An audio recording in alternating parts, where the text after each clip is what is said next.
Hello दोस्तों, कैसे हो आप लोग। आशा रखते हैं अच्छा ही होगे। लास्ट क्लास में हमने सीखा था लेयर के बारे में, जो लेयर का कंटेंट हमने स्टार्ट किया था, तो उसी क्लास को कंटिन्यू करेंगे। लेयर की बहुत सारे प्रॉपर्टीज़ हैं, जो प्रॉपर्टीज़ हम हो सकता है कि इसी वीडियो में सारा कवर अप करें, या हो सकता है कि आगे वाले वीडियो में भी इसको कंटिन्यू करें। इसका 3-4 क्लास चलेगा, तो सेम चीज़ के ऊपर ही, टॉपिक के ऊपर ही हम बात करेंगे, मगर उसमें बहुत सारा चीज़ें आपको मेंशन करता रहेंगे। तो आप ऐसा मत कीजिएगा कि सारा वीडियो, अभी ये वीडियो देख रहे हो, कभी ये वीडियो देख रहे हो। सीरियल वाइज जैसे मैं क्लासेस को अपलोड कर रहा हूँ, उसी सीरियल वाइज देखिएगा, तभी जाके आपको सारा चीज़ें समझ में आएगा। ये लेयर का क्लास ख़त्म होते ही हम लोग फिर दूसरा टॉपिक के ऊपर काम करना स्टार्ट करेंगे। तो हाय, मैं हूँ आपका अमित सर, और आप देख रहे हो डिजिटल अमित वो चैनल, जहाँ पे मैं make money online, graphic designing, web designing, development, video editing, motion graphics and online आप कैसे पैसा कमा सकते हो, इसके बारे में वीडियो अपलोड करता रहता हूँ। तो ज़्यादा देर ना करते हुए चलिए वीडियो को स्टार्ट करते हैं।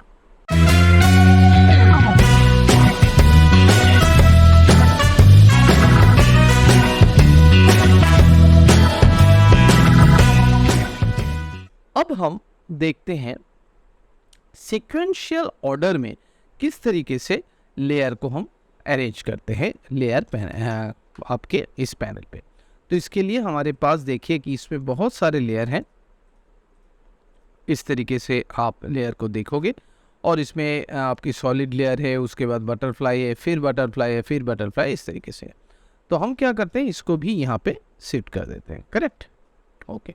अब हम चाहते हैं कि ये जो सीक्वेंशियल, सपोज कीजिए आपने एक फ़ोटो फ्रेम बनाना है, फ़ोटो स्लाइड शो बनाना है, जिसमें आपको एक फ़ोटो के बाद दूसरा फ़ोटो, दूसरे के बाद तीसरा, इस तरीके से इसको अरेंज करना है। तो ये जो मैनुअली काम है यहाँ पे इस तरीके से, ये एक तो प्रिसाइसली एक्यूरेट नहीं हो रहा है। देखिए कि मैंने इसको मूव किया मगर वो एक्यूरेट नहीं हुआ। करेक्ट, और ये टाइम कंज्यूमिंग है। तो हम क्या करेंगे इस केस में, हम इसको सीक्वेंशियल ऑर्डर में रीअरेंज करेंगे। सीक्वेंशियल ऑर्डर में रीअरेंज करने के लिए आपको यहाँ पे देखिए कि ये नीचे से हमने सिलेक्ट किया। ये सिलेक्शन भी बहुत इंपॉर्टेंट है। नीचे से सिलेक्ट करने से क्या होगा, ऊपर से सिलेक्ट करने से क्या होगा, ये चीज़ दिखा रहे। तो हमने नीचे से इसको सिलेक्ट किया, और हम एनिमेशन पैनल पे चले गए, कीबोर्ड असिस्टेंट पे चले गए, और सीक्वेंस लेयर पे आए। फिलहाल हम इसको ओवरलैप नहीं कर रहे हैं, जस्ट ओके कर देंगे। जैसे ही हम ओके कर दें, देखिए नीचे वाले लेयर से फिर ये स्टैकिंग ऑर्डर में बिल्कुल एक दूसरे के बाद इसने अपने आप को अरेंज कर दिया, क्योंकि हमने नीचे से इसको सिलेक्ट किया था। अब अगर हम ऊपर से इसको सिलेक्ट करते हुए जाएंगे, और इस तरीके से मैं एडजस्टमेंट लेयर को सिलेक्ट नहीं कर रहा हूँ फिलहाल, और एनिमेशन पे जाते हैं, कीबोर्ड की फ्रेम असिस्टेंट पे जाते हैं, सीक्वेंस लेयर पे आते हैं, और फिर ओके करते हैं। देखिए ऊपर वाले लेयर से ये फिर स्टार्ट हुआ। अब अगर एक लेयर ख़त्म होगा, फिर दूसरा लेयर चालू होगा, फिर दूसरा ख़त्म होगा, फिर तीसरा चालू होगा। देख रहे हैं, तो इस तरीके से आप कर सकते हो। मगर यहाँ पे देखिए कि ये जो पोर्शन है, इस पोर्शन पे कोई भी ट्रांजिशन नहीं, एक जस्ट कट टू कट, एक ख़त्म हुआ, दूसरा स्टार्ट हुआ। इसी केस में मैं ऊपर से सिलेक्ट करते हुए, अब मैं क्या कर रहा हूँ, ऊपर से सिलेक्ट करते हुए अब मैं एनिमेशन पैनल पे आता हूँ, कीबोर्ड असिस्टेंट पे आता हूँ, सीक्वेंस लेयर पे आता हूँ, अब मैं ओवरलैप करता हूँ। और ओवरलैप पे हम इसको बोलते हैं कि cross dissolve front end back layer, मतलब आगे वाला लेयर और पीछे वाले लेयर पे डिजॉल्व लगाओ, और जो ओवरलैप का पोर्शन है, मतलब एक लेयर दूसरे लेयर के ऊपर कितना ओवरलैप करेगा, मैं 1 सेकेंड का एक ओवरलैप देता हूँ इसको। जब आप इसको ओके करोगे, तब देखोगे कि 1-1 सेकेंड पे ये ओवरलैप होगा, और जब ये प्ले होगा ना, तब आप देखोगे कि ये एक स्मूथ, देख रहे हैं, एक स्मूथ ट्रांजिशन के साथ दूसरे लेयर पे शिफ्ट हो रहा है। लास्ट में क्या हो रहा था, लास्ट में जब हम देख रहे थे कि उस टाइम पे आप देखोगे, अगर आपको याद है, तो वो कट टू कट जो है वो बेसिकली चेंज हो रहा था। तो वो बेसिकली कट टू कट एक लेयर से दूसरे लेयर पे हम मूव कर रहे थे, मगर इस केस में हमारा ट्रांजिशन के साथ मूव हो रहा है। और यही चीज़ अगर आप देखोगे कि मैं इसको सेव कर देता हूँ, और यही चीज़ देखोगे कि इसके बीच में अगर आपको कुछ गैप चाहिए, तब आप क्या करोगे, जस्ट एनिमेशन पे जाके, की फ्रेम असिस्टेंट पे जाके, सीक्वेंस पे जाके आपको सिर्फ और सिर्फ माइनस कर देना है 1 सेकेंड के साथ, और ओके कर देना है। जैसे आप माइनस कर दोगे, ऑटोमेटिकली मतलब आप इस वैल्यू को नेगेटिव कर दोगे तो उस वैल्यू को फिर ये क्या करेगा, इतने से पोर्शन पे वो गैप क्रिएट कर देगा। तो एक जब दूसरा एक ख़त्म होने के बाद जब दूसरा स्टार्ट होगा, तब एक गैप के बाद फिर दूसरा स्टार्ट होगा। तो आप इस तरीके से सीक्वेंशियल ऑर्डर में अपने लेयर को रीअरेंज कर सकते हो बहुत अच्छे से। अगर आपके पास कोई वीडियो लेयर है, जैसे कि यहाँ पे हमने वीडियो लेयर मतलब वीडियो हमने चूज़ किया था, करेक्ट, तो हम ऑल्ट होम करके इसको बिल्कुल सामने ले आते हैं और ये एक स्पीड के साथ ये प्ले हो रहा है। हमें समझ में नहीं आ रहा है, तो इसके लिए हम क्या कर रहे हैं, हम एक फुटेज इस पे इंपोर्ट कर रहे हैं जो साइकिलिंग का फुटेज था। अगर आपको याद है तो हमारे पास ये फुटेज शायद, हाँ, साइकिलिंग का फुटेज है, ये हमारा फुटेज है। इसको हमने इंपोर्ट किया और इसको हमने ड्रैग करके यहाँ पे लगाया।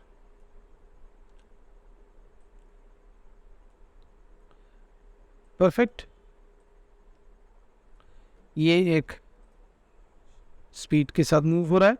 इसी स्पीड को भी आप यहाँ पे कंट्रोल कर सकते हो। यहाँ पे देखिए स्ट्रेच, अगर आप इस स्ट्रेच इसको बढ़ा दोगे तो जाहिर सी बात है ये स्पीड में भागेगा, सॉरी स्लो पे भागेगा। और इसी चीज़ को अगर आप मतलब सेम चीज़ को अगर आप 50% स्पीड में कन्वर्ट कर दोगे, जैसे कि स्ट्रेच हमने किया और इसको हमने 50% स्पीड पे किया, और आप देखोगे ये थोड़ा जल्दी भागेगा, जो हमने प्रीमियर क्लास में भी आपने देखा था। तो आप यहाँ पे भी इस वीडियो क्लिप्स को, किसी भी वीडियो पोर्शन को आप सॉरी वीडियो पोर्शन को आप स्ट्रेच कर सकते हो, उसकी स्पीड के अकॉर्डिंग आप उसको स्ट्रेच करते हुए जा सकते हैं, करेक्ट। हम और 2-3 चीज़ें के ऊपर भी हम इसके आगे भी बात कर चुके हैं। जैसे कोई भी लेयर को अगर आप रिवील इन एक्सप्लोरर करोगे तो उसी जगह ओपन होगा जहाँ पे ये ओरिजिनली है। अगर आप लेयर शॉर्ट्स इन प्रोजेक्ट करोगे तो ये ऑटोमेटिकली इसकी जो शॉर्ट्स है वो दिखाएगा। अगर आप इसकी सिलेक्ट पे जाओगे और यहाँ पे देखोगे तो ये आपको उस पर्टिकुलर जगह पे, इस पर्टिकुलर जगह पे आपको दिखाई देगा कि कौन सी जगह पे इस पर्टिकुलर सिलेक्ट पे जाओगे तो कौन से लेयर इस पर्टिकुलर प्लेहेड के आगे है, ये चीज़ दिखाएगा। इसी लेयर को सिलेक्ट करके अगर आप रिवील कंपोजिशन इन प्रोजेक्ट करोगे तो वो उस कंपोजिशन को सिलेक्ट करेगा जिस कंपोजिशन पे इस पर्टिकुलर फुटेज को यूज़ किया गया है। एंड अगर आप प्रोजेक्ट फ्लो चार्ट पे आप देखोगे तो आप इसमें एक नोट फ्लो चार्ट देख सकते हो ओवरऑल आपकी पूरे कंपोजिशन पे, जहाँ पे ये सारे फुटेज को यूज़ किया गया है। अब हम बात करेंगे लेयर की जो ट्रांसफॉर्मेशन प्रॉपर्टीज है, उसके लिए हम एक न्यू कंपोजिशन लेते हैं, दैट इज़ कंपोजिशन 3। और कंपोजिशन 3 के अंदर हम कुछ चीज़ें को इंपोर्ट करते हैं, जैसे कि ड्रोन, हमारा बहुत ही पसंदीदा बटरफ्लाई वाला, और हमने एक साइकिलिंग वाला शायद यहाँ पे ओपन किया था अभी, ये कौन सा है, एक मिनट, कंपोजिशन 2 पे हमने प्रोडक्शन वाला किया था ना, तो ये प्रोडक्शन वाला आएगा कंपोजिशन 3 पे, करेक्ट। तो अभी हम बात करेंगे जो हमारी ट्रांसफॉर्मेशन प्रॉपर्टीज़ होते हैं, जो भी लेयर है, जो भी फुटेज है, जो भी क्लिप है, उसकी जो ट्रांसफॉर्मेशन प्रॉपर्टीज़ में क्या क्या आता है, anchor point, position, scale, rotation and opacity. तो कोई भी लेयर के ऊपर अगर आप देखोगे तो आप इस लेयर के मेन्यू पे, ट्रांसफॉर्मेशन पे आपको ये सारा 5 चीज़ें दिख जाएंगे, anchor point, position, scale, opacity and rotation. इसके अलावा आप इसमें सीधा फ्लिप हॉरिजॉन्टली, यानी इसकी जो फ्लिप पोर्शन है इसको कंट्रोल कर सकते हो। जाहिर सी बात है आप फ्लिप वर्टिकली भी कर सकते हो। आप कोई भी ऑब्जेक्ट को, कोई भी फुटेज को, जैसे कि ये आपकी एक क्लिप है जो कि आपकी कंपोजिशन पैनल की जो हाइट एंड विड्थ है उससे छोटी है, तो हम क्या करेंगे, लेयर पे जाएंगे, ट्रांसफॉर्म पे जाएंगे और इसकी जो फिट टू कंपोजिशन करेंगे। जैसे ही फिट टू कंपोजिशन करेंगे तो ऑटोमेटिकली वो उसको स्ट्रेच कर देगा, उसको स्केल कर देगा उस लेवल तक, जिस लेवल तक जाने के बाद ये कंपोजिशन पैनल पे सिलेक्ट, मतलब कंपोजिशन पैनल पे कवर अप हो जाए। या तो फिर अगर आपको चाहिए कि इसकी सिर्फ और सिर्फ विड्थ को हमें कंपोजिशन पैनल के थ्रू करना है, तो then fit to composition with, या तो फिर क्योंकि ये यूनिफॉर्म स्केल हो रहा है इसीलिए, अगर ये यूनिफॉर्म स्केल नहीं होता, जैसे कि हम अगर इसके अंदर जाएंगे और ट्रांसफॉर्मेशन पैनल पे जाएंगे, इसकी जो यूनिफॉर्म स्केलिंग है, ये यूनिफॉर्म स्केलिंग नहीं होता तो इसके विथ जो है वो कंपोजिशन पैनल के साथ मैप कर जाता। तो ये सारा जो चीज़ें हैं, ये पांचों चीज़ें हम यहाँ पे देख सकते हैं। जैसे कि ये चीज़ ध्यान दीजिएगा, अगर आप टी प्रेस करोगे तो ओपेसिटी वाला पैनल ओपन होगा, अगर आप ए प्रेस करोगे तो एंकर पॉइंट वाला ऑप्शन आपको मिलेगा, पी प्रेस करोगे तो पोजीशन वाला ऑप्शन आपको मिलेगा, आर प्रेस करोगे तो रोटेशन वाला ऑप्शन मिलेगा, एंड एस प्रेस करोगे तो स्केल वाला ऑप्शन मिलेगा। करेक्ट। और तो इस तरीके से हमारे ट्रांसफॉर्मेशन मेनू पे सारा चीज़ें अवेलेबल हैं जिसको हम एनिमेट भी कर सकते हैं। तो सबसे पहले हम देखते हैं कि इसकी जो ये बटरफ्लाई वाला ऑब्जेक्ट है, इसको हम किस तरीके से एनिमेशन कर सकते हैं।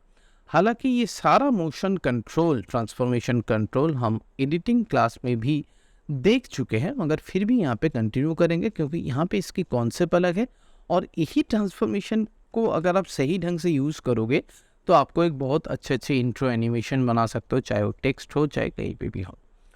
जैसे कि सपोज आपको यहाँ पे 3 लेयर है, करेक्ट, 3 लेयर हम देख रहे हैं, तो हमने तीनों लेयर को सिलेक्ट किया और इसमें क्लिक किया। जैसे आप तीनों लेयर पे सिलेक्ट करोगे तो तीनों लेयर की जो प्रॉपर्टीज़ है वो सारे के सारे प्रॉपर्टीज़ आपको यहाँ पे दिख जाएंगे।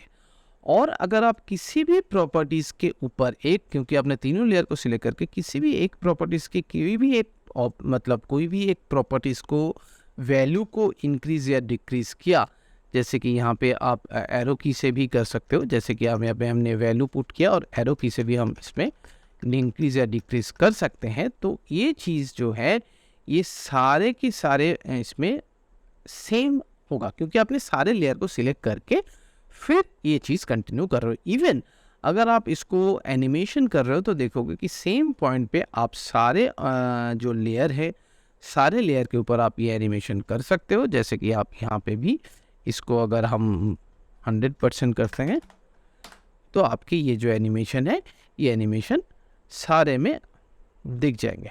क्लियर। अगर हम इस पे सीधा एक प्ले करें तो देखोगे कि आपकी ये एनिमेशन जो है वो दिख जाए। तो अब डिपेंड करता है कि कौन सा फुटेज कहाँ पे है, क्योंकि ये स्टिल इमेज है तो स्टिल इमेज कहाँ तक है, तो हम स्टिल इमेज को भी अगर हम यहाँ तक स्ट्रेच करते हैं तो ये स्टिल इमेज भी उतना तक दिखेगा, कोई उसमें ये नहीं है। अब अगर आप इसमें सीधा यू प्रेस करोगे तो वो उसी प्रॉपर्टीज़ को ओपन करेगा जिस प्रॉपर्टीज़ में की फ्रेम है, और अगर आप डबल यू प्रेस करोगे तो वो उसी प्रॉपर्टीज़ को ओपन करेगा जिसमें की फ्रेम है, और उसके साथ साथ और एक प्रॉपर्टीज़ ओपन कर देगा जिस प्रॉपर्टीज़ के साथ आपने उस पर्टिकुलर लेयर को वैल्यू के साथ कभी काम किया होगा। तो अगर आपने इसकी जो देखिए कि मैं फिर से बोल रहा हूँ कि अगर आप सपोज़ कीजिए इन तीनों को सिलेक्ट किया और यू प्रेस किया तो वो उसी प्रॉपर्टीज़ को दिखाएगा जिस प्रॉपर्टीज़ में, सपोज़ कीजिए कि हमने ये ड्रोन वाले फुटेज को थोड़ा सा छोटा, या फिर हमने प्रोडक्शन वाले फुटेज को थोड़ा सा स्केल करते हैं, और स्केल भी कहाँ करते हैं, हमने थोड़ा सा इसको स्केल अप किया इस तरीके से, ठीक है। तो ये ऐसे था और ये इस तरीके से स्केल अप हो, और यहाँ पे जाने के बाद इसको थोड़ा छोटा किया। तो दैट्स नॉट इम्पोर्टेंट कि हम क्या इसमें कर रहे हैं, ये इम्पोर्टेंट है किस तरीके से वैल्यू हमने यहाँ पे मैनिपुलेट किया। अगर हम इसमें सिंपली देखते हैं,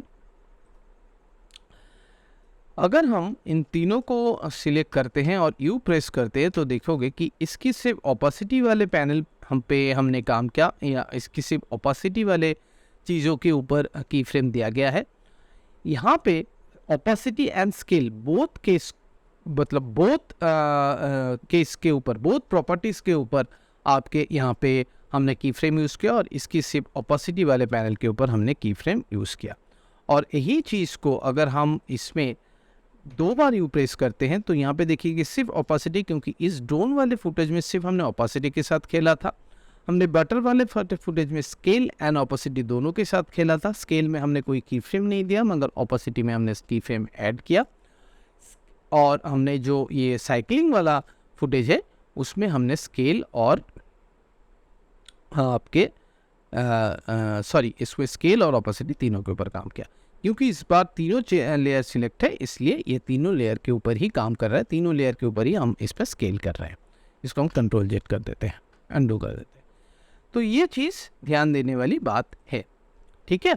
अगर आप इसी लेयर को सिलेक्ट करने के बाद अगर आप यहाँ पे भी आप देख सकते हो शायद, हाँ, एनिमेशन पैनल पे जाओगे तो वही चीज़ आपको दिखाएगा, जैसे कि रिवील ऑल मॉडिफाइड प्रॉपर्टीज़, जितने सारे मॉडिफाइड प्रॉपर्टीज़ है, अगर आप तीनों चीज़ को सिलेक्ट करोगे, इस एनिमेशन पे जाओगे, ऑल मॉडिफाइड प्रॉपर्टीज़, जो प्रॉपर्टीज़ के साथ हमने अभी तक काम किया, करेक्ट। यहाँ पे भी एनिमेशन पे जाके रिवील प्रॉपर्टीज़ विथ एनिमेशन, उसी प्रॉपर्टीज़ को ओपन करो जहाँ पे सिर्फ हमने एनिमेशन यानी की फ्रेम ऐड किया। और अगर आप तीनों लेयर को चूज़ करने के बाद एनिमेशन पे रिवील प्रॉपर्टीज विथ की फ्रेम से वहाँ पे ओपन करो जहाँ पे की फ्रेम हमने यूज़ किया है। तो इस तरीके से हम ट्रांसफॉर्मेशन प्रॉपर्टीज़ के साथ, वैल्यू के साथ आराम से बहुत अच्छे एनिमेशन कर सकते हैं। और आगे जाके जितने भी सारे कॉम्प्लेक्स भी हम उसको कर देंगे, मतलब कॉम्प्लेक्स एनिमेशन भी हम करेंगे, उसमें भी देखोगे कि इसमें सिर्फ और सिर्फ ये ट्रांसफॉर्मेशन प्रॉपर्टीज़ का ही बात है। तो अगर आप कोई भी चीज़ को रीसेट करना चाहते हो तो सिंपली इसको रीसेट कर दो और इस तरीके से की फ्रेम को भी आप हटा सकते हो, जो कि आपको पता है, जैसे कि ये बटरफ्लाई वाला है। और अगर हमारा ये प्रोडक्शन वाला है, इसको हम थोड़ा सा छोटा कर देते जो इसकी ओरिजिनली था। अब हम आते हैं इसकी, सपोज कीजिए कि ये जो बटरफ्लाई है इसकी एंकर पॉइंट। अब ये जो एंकर पॉइंट है इसको हम थोड़ा लॉक कर देते हैं प्रोडक्शन वाले को, और हमारा नीचे वाले ड्रोन फुटेज को भी लॉक कर देते हैं। अभी हम काम करेंगे सिर्फ और सिर्फ ये जो बटरफ्लाई वाले हैं, इस बटरफ्लाई। अब इस बटरफ्लाई की जो एंकर पॉइंट है, हम ये एंकर पॉइंट को भी चूज़ कर सकते हैं। ये जो एंकर पॉइंट है इसको भी हम चूज़ कर सकते हैं। ये जो हमारा पेन बिहाइंड टूल है, इस पेन बिहाइंड टूल से हम इस एंकर पॉइंट को मूव कर सकते हैं कहीं पे भी, और उसी एंकर पॉइंट को बेस करते हुए इसकी जो रोटेशनल वाला प्रॉपर्टीज़ है, वो रोटेशनल वाला प्रॉपर्टीज़ रोटेट होगा। यहाँ पे आप देखोगे कि ये जो रोटेशनल वाला प्रॉपर्टीज़ है, अगर आप शिफ्ट प्रेस करके इसकी वैल्यू चेंज करोगे तो ये 45 डिग्री के अकॉर्डिंग ये वैल्यू चेंज होगा। अगर आप देखोगे तो देखिए कि जैसे इसके 360 डिग्री हो गया, यहाँ पे 1 आ गया, दैट मीन्स ये एक बार पूरा 360 डिग्री रोटेट करने के बाद फिर 133 डिग्री घूमेगा। जैसे कि अगर आपने यहाँ पे एनिमेशन नहीं किया तो हम यहाँ पे कर देते हैं 0 और यहाँ पे भी कर देते हैं 0। अब आप इसको देखोगे कि इसमें हमने की फ्रेम ऐड कर दिया, और यहाँ पे आने के बाद ये ऑटोमेटिकली एक वैल्यू शायद इसने ले लिया, नहीं लिया, और इसमें हमने क्या किया, इस तरीके से भी वैल्यू चेंज कर सकते हो। 10-10 डिग्री एरो के साथ 10-10 डिग्री चेंज होगा। हमने इसको 360 डिग्री घुमा दिया, देखिए 40 जैसे 60 हो जाएगा और तुरंत इसमें 1 डिग्री हो गया, और अब आप ये घूमेगा तो ये इतना ही घूम रहा है। तो जब ये एनिमेशन हो रहा था, मतलब एनिमेशन होगा, तब आप देखोगे कि ये जो वैल्यू है, सॉरी यहाँ पे हमारा प्ले हेड को यहाँ पे लेके आते हैं हम कंपोजिशन 3 पैनल पे, इसको हम सेव कर लेते हैं। ये हमारा बटरफ्लाई है और हम उसको प्ले कर रहे हैं। तो जैसे आप प्ले करोगे तो शायद इसकी जो प्रोडक्शन है इसको बंद कर देते हैं, नहीं बंद नहीं करेंगे क्योंकि इसकी जो ऑपेसिटी है ना वो बहुत लो हो गया है। तो हाँ, ऑपेसिटी को हटा के इसको 100% कर देते हैं ताकि ये आपको दिख जाए। क्लियर। अब अगर आप इसको प्ले करोगे आपको दिख जाएगा कि ये पूरा एक बार घूमेगा। अगर बैक पोर्शन आपको डिस्टर्ब कर रहा है तो मैं इसको हटा देता हूँ। देखिए ये पूरा पोर्शन जो है, ये पूरा बटरफ्लाई जो है, ये पूरा एक बार रोटेट होगा, और एक बार रोटेट होने के बाद फिर इसको हमने शायद 45 डिग्री तक रोटेट किया है, तो इसके बाद ये 45 डिग्री तक रोटेट होगा। तो ये एंकर पॉइंट का बहुत अच्छा रोल है एनिमेशन पे, जो कि चाहे वो स्केलिंग हो, चाहे वो पोजीशनिंग हो, चाहे वो रोटेशन हो, चाहे कोई भी ट्रांसफॉर्म रिलेटेड प्रॉपर्टीज़ हो, तो उसमें एंकर पॉइंट का बहुत एक रोल है। इसी के साथ साथ अगर आप इसकी पोजीशन भी यहाँ पे एक की फ्रेम डालने के बाद इसी जगह पे जहाँ पे इसकी रोटेशन हुआ है एंड, उसके सिर्फ एक्स एक्सिस पे मूवमेंट कराओगे। सपोज कीजिए कि इसकी एक्स एक्सिस पे हमने एंकर पॉइंट को हटा दिया और ये फिर इसको मूवमेंट हम कर रहे हैं, सिलेक्ट कर रहे हैं, एंकर पॉइंट को हमने स्केल नहीं किया और इसको हम मूवमेंट कर रहे हैं यहाँ पे। इस तरीके से भी वैल्यू देके आप मूवमेंट कर सकते हो, करेक्ट। तो ये अभी जो प्ले होगा आप देखोगे कि ये रोटेट होते हुए आपको एक बहुत स्मूथ एनिमेशन आपको दिखेगा। ये सारा चीज़ें आप ज़्यादा से ज़्यादा लोगो एनिमेशन, इंट्रो एनिमेशन पे देखते हो। हालांकि हम आगे बहुत अच्छे इंट्रो एनिमेशन, लोगो एनिमेशन के ऊपर भी क्लासेस को कंटिन्यू करेंगे, मगर उसके पहले फंडामेंटल क्लियर होना बहुत ज़रूरी है। इसीलिए हम बहुत धीरे धीरे चीज़ों को समझ रहे हैं, बहुत धीरे धीरे चीज़ों को देख रहे हैं और बहुत धीरे धीरे इसको प्रैक्टिस करते हुए आगे बढ़ रहे हैं, ताकि ये सारा चीज़ें हमें समझ में आ जाए प्रॉपरली। तो ये था हमारे कोई भी लेयर की जो ट्रांसफॉर्मेशन प्रॉपर्टीज़ होते हैं, वो ट्रांसफॉर्मेशन प्रॉपर्टीज़ जिसके अंदर rotation, scale, position, anchor point and transformation आता है। तो ये यहाँ पे ये जो चीज़ें हैं, कोई भी बटरफ्लाई के ऊपर अगर सपोज़ आप इफेक्ट्स पैनल पे जाके सपोज़ आप इसमें ब्लर वाला इफेक्ट भी देते हो ना, जैसे कि गॉसियन ब्लर आपने इफेक्ट दिया, तो वो गॉसियन ब्लर भी इफेक्ट्स पे आ जाएगा। और जब आप इसमें इस बटरफ्लाई को डुप्लीकेट करते हो, तो वो जब डुप्लीकेट होता है तो वो उसकी सारी प्रॉपर्टीज़ को लेकर ही डुप्लीकेट होता है। इवन इसकी जो की फ्रेम है वो की फ्रेम को लेकर ही डुप्लीकेट होता है। तो आप या तो फिर इस बटरफ्लाई की जो भी इफ़ेक्ट्स आप देते हो उस इफ़ेक्ट्स कंट्रोल पे जाके इसकी इफ़ेक्ट्स को कंट्रोल कर सकते हो, या तो फिर इस यहाँ पे जाके भी इसके इफ़ेक्ट्स कंट्रोल कर सकते हो। हालांकि यहाँ पे करो चाहे यहाँ पे करो, दोनों जगह पे रिफ्लेक्ट होगा उसकी वैल्यू, जिससे आपको पता चल जाएगा कि आप यहाँ पे बेसिकली आपको आगे आप जब क्लासेस कंटिन्यू करोगे तब आप देखोगे कि हम ज़्यादातर जो हम फास्ट काम कर रहे हैं उसकी सारे चीज़ें 70% चीज़ें हम इसी लेयर पैनल के ऊपर काम कर रहे हैं। इसीलिए लेयर को समझना बहुत इम्पॉर्टेंट है। लेयर की सारे छोटे छोटे पार्ट, छोटे छोटे इम्पॉर्टेंट पॉइंट को समझना बहुत इम्पॉर्टेंट है, ताकि आगे जितने भी ज़्यादा कॉम्प्लेक्स क्लास क्यों ना हो, हम उस क्लास को अच्छी तरीके से समझ पाए, अच्छी तरीके से उसको कंडक्ट कर पाए, प्रैक्टिस कर पाए। आगे भी हम लेयर की क्लासेस को कंटिन्यू करेंगे, उसमें भी हम देखोगे इसकी और भी बहुत, जैसे पेरेंट चाइल्ड प्रॉपर्टीज़ हो गया, ब्लेंडिंग मोड हम किस तरीके से काम कर सकते हैं, हम किस तरीके से स्विच के थ्रू लेयर को कंट्रोल कर सकते वगैरह वगैरह। तो इस क्लास में इतना ही। होप पिछले सारे क्लास की तरह इस क्लास को भी आपने पसंद किया होगा। कहीं पे भी दिक्कत आता है आप कमेंट कर सकते हो, मुझसे डायरेक्टली पूछ सकते हो, और ज़रूर ये चीज़ बताइए कि इस क्लास से आपने क्या सीखा। और सही में अगर सही सीखा है, सही में अच्छा लगा है, तो इस वीडियो को, इस क्लास को ज़्यादा से ज़्यादा लाइक कीजिए, अपने दोस्तों के अंदर ज़्यादा से ज़्यादा शेयर कीजिए, ताकि उनको भी इस क्लास से मदद मिले। और अगर आप चैनल पे नए हो तो चैनल को सब्सक्राइब करना और बेल आइकन को प्रेस करना मत भूलिएगा, क्योंकि तभी आपको फ्यूचर वीडियो की नोटिफिकेशन मिलते रहेंगे। मैं एक लिंक यहाँ पे दे रहा हूँ, जिस लिंक पे जाके आप एक फ्री में ई बुक डाउनलोड कर सकते हो, जिस ई बुक के थ्रू आपको पता चल सकता है कि आपके बेसिक ग्राफिक डिज़ाइनिंग स्किल होने पर आप किस तरीके का करियर परस्यू कर सकते हो, और उस करियर परस्यू करने के लिए आपको कौन सी स्किल बहुत अच्छी तरीके से आना चाहिए। तो thank you for watching this video. Thank you. तब मिलते हैं एक नए क्लास में नए वीडियो के साथ। तब तक के लिए good night and good bye.